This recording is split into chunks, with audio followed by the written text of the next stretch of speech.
Hi everyone, welcome back to Forum Magnus. Today we're going to be discussing the question, should alleged immigrant gang members be sent to a foreign prison? For context, on March 15th, 2025, President Trump signed an executive order that designated Tren de Aragua, a Venezuelan criminal organization and foreign terrorist organization, as a threat to the United States, and invoked the Alien Enemies Act to remove any Venezuelan member of Tren de Aragua from the United States. The Trump administration subsequently removed 100 plus Tren de Aragua members from the United States and sent them not to Venezuela, but to CECOT, a notorious terrorist confinement center in El Salvador. As with previous invocations of the Alien Enemies Act, these removals were done with limited due process at the president's discretion, and a district court quickly moved to stop the deportations. That case went to the Supreme Court on April 8th, where they ruled that the president could use the Alien Enemies Act to deport migrants. However, they said in their ruling, which was 5-4, that all the migrants were guaranteed due process before they left the country. So they have to see a judge before they leave. And it said nothing about the deportation to CECOT, this prison in El Salvador. So that's where it stands right now. All right. So I think that there's a broader question here, which is whether or not we should be deporting immigrants, illegal immigrants, to a foreign prison. I'm very curious to hear what you think, so please do leave a comment with your opinion or any other facts that I might have missed.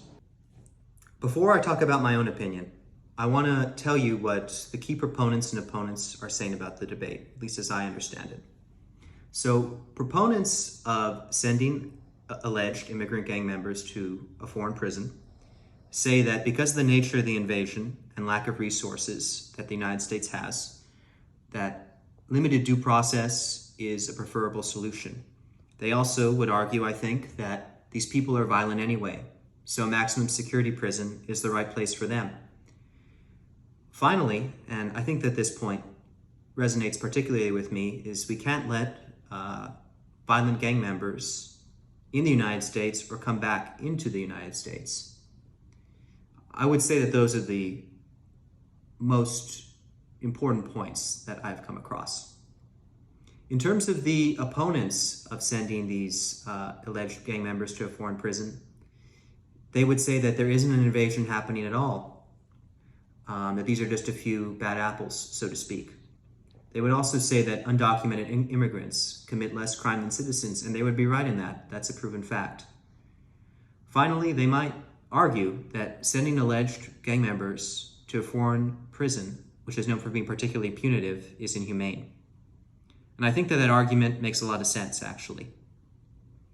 So, you've heard the proponents, the opponents. Here's my take. All right, my opinion. It's super wrong and unethical to be sending illegal immigrants to a foreign prison. Because first of all, there was no due process, so we don't even know if they're criminals, and we're sending them to a foreign prison.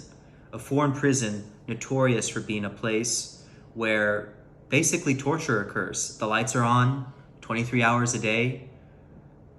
They have to share bunks with hundreds of different actual gang members, even though some of the people that we send there might just be normal people who are trying to escape whatever is going wrong in their country, escape political persecution, religious persecution, violence generally, poverty, and then we're sending them into this basic hellhole. And it's totally unacceptable. We should not be sending immigrants to a foreign prison. We have to send them back to their home country. So that's pretty much my opinion. I'm very interested to hear yours. You might disagree, you might agree. Leave a like, leave a dislike. And I would appreciate any comments, especially if you have information to add, things I didn't mention, arguments I didn't raise. I'd be interested to hear all of it. Maybe you can change my mind. I hope that I perhaps changed yours or maybe pushed you more in my direction. That would be a great result. But I think that's all I have today for this video. So thank you very much for listening. Please subscribe, and Vox Populi, Vox Dei.